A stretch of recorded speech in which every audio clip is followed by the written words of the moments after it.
à la lecture des journaux. Le kiosque est ouvert avec Olivier Delagarde, la revue de presse d'Europe 1. Bonjour à tous. Olivier, apparemment, l'heure est grave. Eh oui, cette fois, c'est la guerre. Alors peut-être pas celle existentielle que l'on nous promet depuis quelques semaines contre les Russes, mais la guerre commerciale contre les Américains. Et ce matin, ce sont les Échos qui sonnent le tocsin. Trump est passé à l'acte, constate effaré le quotidien économique qui jusque-là se persuadait que cela n'allait pas arriver. Mais si, il a donc imposé une surtaxe de 25% sur toutes les importations du secteur automobile. Et c'est un cataclysme pour de nombreux constructeurs, y compris américains, écrit Solveig Godluc. Hier à New York, raconte-t-elle, le cours de General Motors s'est effondré de 8% dans la matinée. Ford et Stellantis, moins dépendants du Mexique, ont un peu moins perdu. Toyota a plongé, mais Tesla, dont les véhicules sont 100% américains, a en revanche regagné du terrain en bourse. Trump triomphe, promettant des recettes douanières qui pourraient s'élever jusqu'à 1000 milliards de dollars en 2 ans. Côté canadien, c'est la consternation, c'est une attaque directe. Nous allons défendre nos travailleurs, nous allons défendre nos entreprises, nous allons défendre notre pays, a déclaré le nouveau Premier ministre. Et les Européens, que vont-ils faire ? Alors c'est évidemment la grande question, Dimitri, d'autant que selon le Financial Times, nous n'avons pas tout vu. La semaine prochaine, le négociateur européen s'attend à ce que Washington dévoile, en plus de ses 25% sur l'automobile, une taxation à 20% sur toutes les importations européennes. Alors que vont faire les 27 ? Allons-nous nous battre ou nous déballonner, c'est-à-dire chercher individuellement à limiter la casse pour notre précaré ? On va voir. Mais à la une de l'opinion, Nicolas Bétou prévient. Un peu comme sur le front ukrainien, l'Europe joue là sa survie et son unité. Il ne reste que quelques jours pour trouver, entre loi du talion et négociations, la meilleure parade à l'attaque américaine, écrit-il, et rarement défi aura été aussi intense. Parce que le patron du quotidien libéral est formel, la déflagration que prépare l'administration américaine va faire d'immenses dégâts. Ce ne sera pas seulement une guerre commerciale, mais aussi une guerre monétaire autour du dollar, une guerre financière autour des bons du Trésor américain, une guerre des matières premières avec les proclamations d'annexion. C'est Donald Trump sans limite, prévient-il. Proclamation d'annexion, vous avez dit, Olivier Delagarde, vous voulez parler du Groenland ? Eh oui. On avait presque cru que c'était une blague, tant cela paraissait énorme, mais non. Donald Trump s'est de nouveau fait menaçant, signale Yves Bourdillon des Échos. Il nous faut le Groenland, a martelé mercredi le président américain. Je n'aime pas le dire comme ça, mais il va nous falloir en prendre possession pour des raisons de sécurité tant défensives qu'offensives. Et du côté de la première ministre danoise, on ne rigole plus du tout. Il ne fait aucun doute que nous nous trouvons dans une situation difficile, a-t-elle déclaré avec un sens évident de l'euphémisme. Il ne faut pas se faire d'illusions, l'intérêt du président Trump pour le Groenland ne faiblit pas. Alors après la guerre contre les Américains, celle contre les Russes. Oui, on a presque l'impression que cela passe au second plan. Paris et Londres prennent la tête du soutien à l'Ukraine, se félicite tout de même le Figaro en gros titre. Il y a désormais clairement un copilotage de l'aide à Kiev par le tandem Paris-Londres. Une mission franco-britannique doit d'ailleurs se rendre dans les prochains jours en Ukraine. Mais là encore, la question est de savoir ce qu'il est possible de faire sans l'aide des Américains. Et dans l'éditorial qu'il signe en première page, Philippe Gély n'est pas très optimiste. Trump pense effectivement que son intérêt est de se rapprocher de la Russie pour faire pièce à la Chine, écrit-il. À ses yeux, l'Europe des profiteurs n'apporte rien aux États-Unis qu'ennuis et coûts superflus.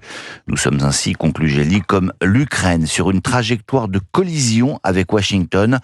En dépit de la myopie de certains Européens qui croient encore faire partie de la même équipe occidentale, il n'est plus impensable que les deux rives de l'Atlantique se retrouvent dans des camps opposés sur l'échiquier géostratégique. Allez, prenons maintenant des nouvelles de la dette française. Oui, ils ne sont pas terribles. Les comptes publics n'en finissent pas de se détériorer, précise le Figaro, là encore en une. Selon l'INSEE, la dette a encore gonflé de 200 milliards pour atteindre un nouveau record à 3305 milliards, soit 113% du PIB. Mais s'endetter, cela a un coût pour la France. 50 milliards l'année dernière, somme qui pourrait grimper à 124 milliards en 2031. C'est la Cour des comptes qui le dit. Dans le même temps, on apprend incidemment dans les Échos que pour la 2e année consécutive, le Portugal a dégagé un excédent et que sa dette publique a nettement reculé. Question, pourquoi ce qui est possible au Portugal ne l'est pas en France. Je n'ai pas la réponse. 124 milliards, c'est le service de la dette, hein, comme on dit, juste les intérêts. Exactement. On aurait à payer donc en 2031. On rembourse rien pour le moment. Voilà, c'est pas que les intérêts, pas le principal, comme on dit. Quoi d'autre dans les journaux ? Eh bien, l'affaire du petit Émile, évidemment, qui continue à faire les gros titres du Parisien aujourd'hui en France. Qui a tué Émile ? Interroge le journal en gros titre. Réponse en page intérieure. On n'en sait rien. Non, dans le Parisien, intéressez-vous plutôt à ce papier sur les haters dans le monde du tennis. Haters, personnes qui véhiculent la haine et qui pullulent désormais en marge des tournois. Alors parmi leurs cibles préférées, il y a des stars comme Swiatek ou Raducanu, explique Eric Brunat, mais pas seulement. Le journal a recueilli le témoignage de Jessica Ponchet, française, 153e mondiale. Ça devient notre quotidien, explique-t-elle. On se fait insulter et on reçoit des menaces du matin au soir. Que je gagne ou que je perde, je ne peux pas faire un match sans avoir une vingtaine de messages sur les différents réseaux. On reçoit des vagues de haine dès que l'on sort du cours. À propos de réseaux sociaux, les Échos nous annoncent l'arrivée de TikTok Shop, ne manquait plus que ça. Prenez un réseau social, fréquenté essentiellement par les gamins, vous rajoutez un service commercial qui va les inciter à acheter des tas de trucs indispensables et on s'attend à ce que cela génère 1000 milliards de revenus d'ici à 2028. Reste à savoir si c'est vraiment un progrès. Poser la question, comme on dit, c'est y répondre. Mais on va pas terminer avec une nouveauté, avec un chanteur au parfum, comment dire, un peu vintage.